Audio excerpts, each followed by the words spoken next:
In the tranquil village of Ogidi, traditions and spirituality intertwined with daily life.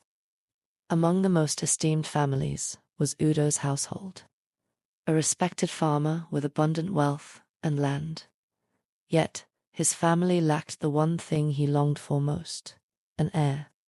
His first wife, Nina, who had shared his life for over a decade, was unable to conceive, out of pressure from the elders.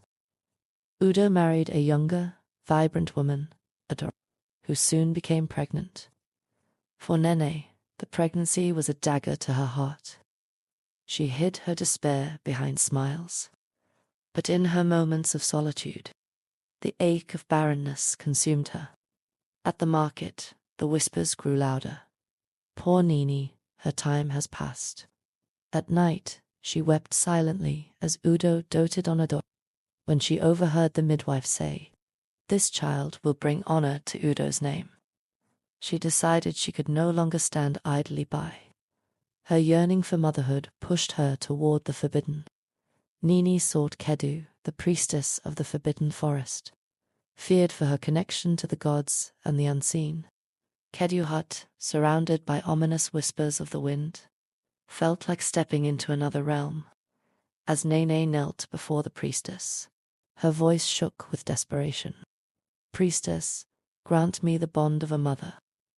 I cannot bear to watch another woman fulfill what I could not." Kedu's expression was grim. "This path is not meant to be walked lightly. The ritual will bind your soul to the unborn child, making you a mother in spirit. But it comes with a cost. The child will never fully belong to one of you. And if the bond weakens, it will bring pain to all involved." Nini hesitated for only a moment. "I will bear the cost." The ritual was harrowing. Nini offered a lock of her hair, her tears, and a whispered vow. As Kedu chanted, the air thickened, and Nini felt an otherworldly force pierced her heart. When it was over, Kedu warned, "Child's fate now lies in balance. Nurture the bond with love, or risk breaking it." When Adora gave birth, the village rejoiced. The child, Chidabum, was named God Leads Me, as he symbolized a blessing to the family. Yet, from the start, something felt unusual. Chidabum was restless unless both women were nearby. He would cry inconsolably in Adora's arms until Nene sang to him, and he sought Adora when cradled by Nene. Adora grew suspicious as the child grew older. "Why does he cling to you, Nene, as though you were his mother?" she asked one day. Nene avoided her gaze, saying, "Perhaps he feels the love we both share." Chidabum's connection to both women became undeniable. The villagers began to notice his strange behavior. Elders whispered, to mothers, one child, "This is not natural." His uncanny ability to calm disputes and sense emotions unnerved even the bravest warriors. Meanwhile, Nini began experiencing disturbing visions at night. Chidabum crying out to her from a void, as shadows tore at him. Kedu appeared in one of her dreams. The bond is strained. If the truth is revealed without unity, the child will suffer. Adora, unaware of the ritual, started seeking answers.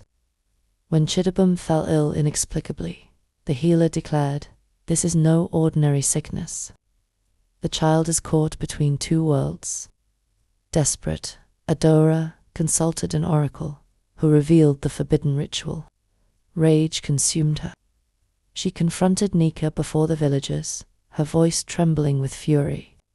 "You bewitched my child. You stole what was mine." Nini fell to her knees, sobbing. "I only wanted to feel the love of a child. I never meant to harm you or Chidabum." The village elders summoned a council to decide the child's fate. Kedu was forced to confess the ritual. The crowd erupted in anger. "This is an abomination," they shouted. The healer warned, "The bond must be broken, or the child will perish." Kedu explained the only solution. One mother must relinquish her bond entirely. If neither does, the gods will take the child. Adora and Nini were given a test. Each had to prove their love by offering a piece of themselves. Adora cut her palm without hesitation, offering her blood. Nini, trembling, followed. But Kedu raised the stakes. One of you must walk away forever. Adora looked at Nini, her eyes filled with rage and pain. You caused this. You should leave. But Nini stepped forward, her voice steady despite her tears. I will go. This child deserves peace, and that is greater than my own pain. As she turned to leave, Chidabum, feverish and frail, whispered, Mama, don't go. Adora's heart shattered. She stepped forward, gripping Nini's arm. No, we both love him. Let us share the burden. The sky darkened, and the god's presence filled the air. Thunder rolled as a voice echoed, Your love and sacrifice have moved us. The child will remain whole, for his destiny is to unite, not divide. Let this be a lesson. Motherhood is not possession, but selflessness. The storm cleared, and Chidabum's fever broke. The villagers knelt, humbled by the divine display. From that day, Nini and Adora raised Chidabum together, finding unity in their shared love. The villagers, inspired by their story, abandoned their divisions and learned to embrace collective support. As for Kedu, she retreated into the forest, burdened by guilt. She vowed never to perform another forbidden ritual, dedicating her life to mending the wounds she had caused. Chidabum grew into a wise leader, often saying, I am not just the child of two mothers, I am the child of love and sacrifice.